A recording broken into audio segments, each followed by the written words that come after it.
महात्मा जी का चारों तरफ बोलबाला था, दूर दूर तक प्रसिद्धि थी। ये बात राजा तक पहुंची तो उसने महाराज जी को बुलवा भेजा। हुक्म करें राजन, महात्मा जी आपके बारे में बहुत कुछ सुना है।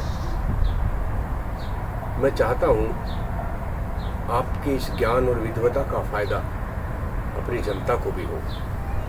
क्यों न आप मंत्रिमंडल में हमारी सहायता करें। नहीं नहीं राजन, ये राज्य चलाना और यहाँ सलाह देना ये मेरा क्षेत्र नहीं है। महाराज, इसमें क्षेत्र की कौन सी बात है, ये भी तो भले का ही काम है।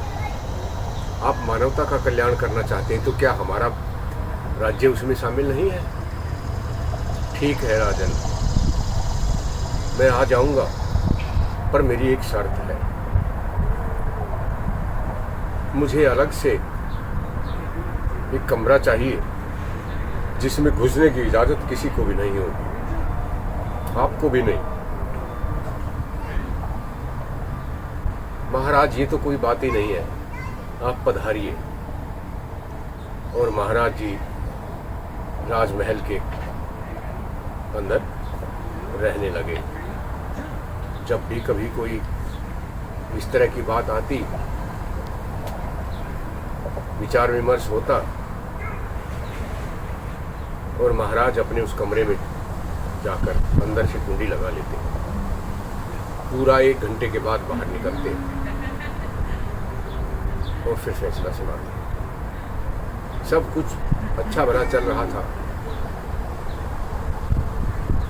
सभी मंत्रियों को महाराज से ईर्ष्या होने लगी, क्योंकि उनका फैसला अंतिम फैसला होने लगा था।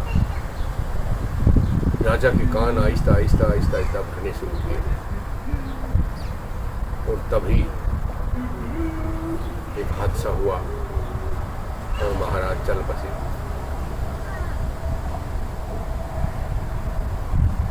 युवराज ने गद्दी संभाली और सभी मंत्रियों ने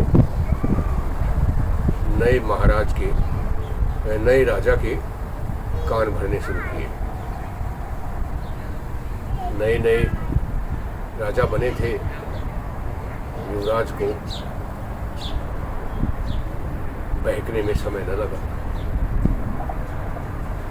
और उन्होंने एक दिन जाकर महाराज से इच्छा जताई कि मैं वो कमरा देखना चाहता हूँ जिसमें आप 1 घंटा जाने के बाद ही फैसला देते। उसमें ऐसा क्या है?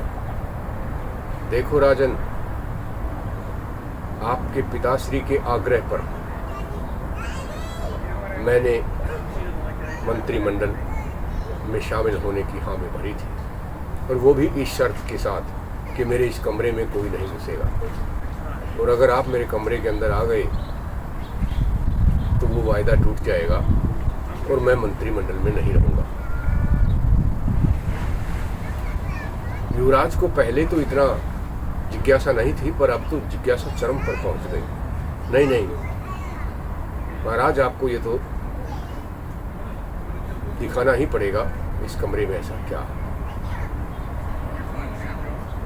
ठीक है राजन, आ जाइए। कमरा खोला गया और उसके अंदर महाराज का कमंडल